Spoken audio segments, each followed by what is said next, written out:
नमस्कार, रामकृष्णारी माझ्या चॅनल तुमचे स्वागत आहे. माझे नाव लक्ष्मी. मी आज तुम्हाला श्री नर्मदा पुराण रेवाखंड पूर्वाध मराठी अनुवाद वाचून दाखवणार आहे. तोदय पाद पंकजम नमामि देवी नर्मदे. अध्याय 203 कोटी तीर्थ महात्म्यावरून. ओम नमो नर्मदाय. श्री मार्कंड वाच. तत गच्छन् द्वाराधीश कोटी तीर्थ मनोत्तमं यत्र सिद्धा महाभाग कोटी संख्या महर्षयः. मुनिश्रेष्ठ श्री मार्कंडे वदले.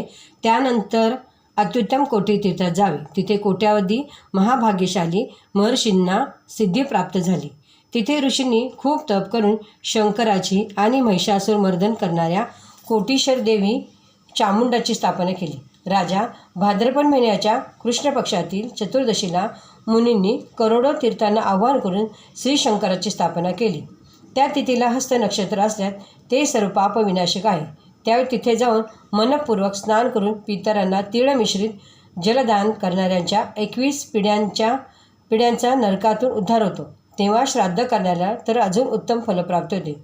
त्या तीर्थावली स्नान, दान, जप, होम, स्वाध्याय, देवपूजा आदी सर्व करोडोपट होते. हा स्कंद पुराणातील रेवाखंडाच्या पूर्व भागातील कोटी तीर्थ महात्म्य वर्णन नावाचा 203वा अध्याय पूर्ण झाला. रामकृष्णारी तुम्हाला व्हिडिओ आवडल्यास लाईक करा, शेअर करा. रामकृष्णारी. नर्मदे हर, नर्मदे हर, नर्मदे.